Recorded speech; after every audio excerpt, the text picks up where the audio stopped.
Salam YouTubers. Kali ini kita masuk kepada video kita yang ketujuh dalam 3 menit bahasa Arab kita. Pada topik kali ini kita akan bagi dua, ada video 7a dan video 7b. Yang pada video 7a kita akan berbicara tentang sifat mausuf dan mudhaf ilaih, dan video 7b kita akan berbicara tentang mubtada khabar. Tujuannya agar 3 menit kita bisa kita capai. Bicara pada topik kali ini itu berkaitan dengan rangkaian kata atau rangkaian kalimat. Ya, yang perlu kita ketahui yang pertama itu adalah sifat dan mausuf. Bila rangkaian dua buah isim atau lebih semua dalam keadaan nakhirah atau semua dalam keadaan ma'rifah, maka kata tersebut kita sebut dengan yang pertamanya mausuf yang disifati, yang belakangnya adalah sifat. Jadi, apabila bentuknya adalah nakirah, maka sifatnya juga nakirah. Apabila mausufnya berbentuk ma'rifah, maka sifatnya juga ma'rifah. Sebagai contoh, baitun jadidun, sebuah rumah baru. Baitun berbentuk nakirah merupakan mausuf, maka sifatnya berbentuk nakirah juga, jadidun, rumah baru. Contohnya berikut lagi dalam bentuk ma'rifah, al-baitul jadidu. Ya, al-baitu di sini berbentuk ma'rifah, dia memakai alif lam. Al-jadidu di sini berbentuk ma'rifah karena ada alif lam. Sebagai contoh berikutnya, baitun kabirun wasi'un. Ya. Baitun di sini mausuf yang berbentuk nakhirah, kabirun merupakan sifat dan wasi'un merupakan sifat. Kedua-duanya juga berbentuk nakhirah. Contoh berikutnya dalam bentuk ma'rifat, al-baitul kabiru. Al-baitul kabirul wasi'.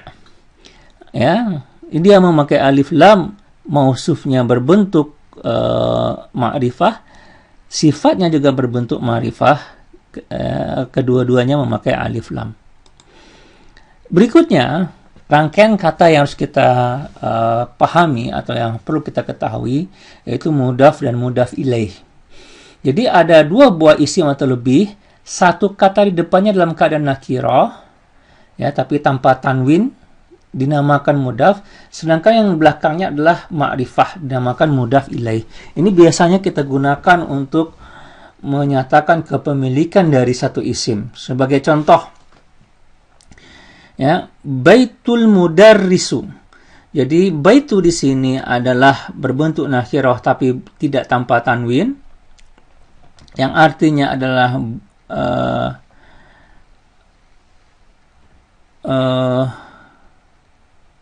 rumah. Ya, ini salah terjemahan, bukan buku, artinya itu adalah rumah. Al-mudarrisu artinya itu adalah guru. Ya, di sini dia berbentuk ma'rifah. Maka kalau kita artikan di sini rumahnya guru, ya. Yang harus kita ketahui di sini baitu disebut dengan mudhaf, sedangkan al-mudarrisu disebut mudhaf ilaih. Ya, jadi mudhaf ilaih. Contoh berikutnya, baitu Zaid, rumahnya Zaid. Ya. Baitu di sini berbentuk nakirah, Zaid adalah isim alam yang berbentuk ma'rifah. Berikutnya, miftahu baitil mudarris. Miftahu berbentuk nakirah, baitil mudarris, ya, berbentuk ma'rifah. Ya, kunci rumah guru. Maka miftahu, ya, baiti ini adalah mudhaf, al-mudarris adalah mudhaf ilaih.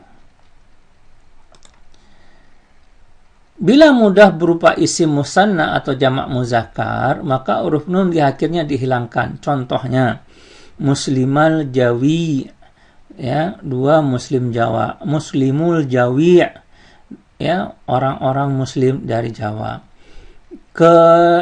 Kata muslimah itu aslinya dari muslimani, dua orang, ya, muslimah, ya, dua orang muslim. Maka dia nunnya dihilangkan menjadi muslimah karena dia menjadi mudaf di sini. Itu juga dengan muslimu, aslinya adalah muslimuna, orang-orang muslim yang jamak. Maka nunnya di sini dihilangkan menjadi muslimu ketika dia menjadi mudaf. Jadi baik sifat mausuf maupun mudaf ilaih bukanlah merupakan sebuah jumlah mufidah atau kalimat sempurna. Seolah kita akan masuk kepada kalimat sempurna yang mana ada paling kurang subjek dan predikat di mubtada khabar di video yang ke-7b. Ya. Terima kasih. Syukran ila liqa.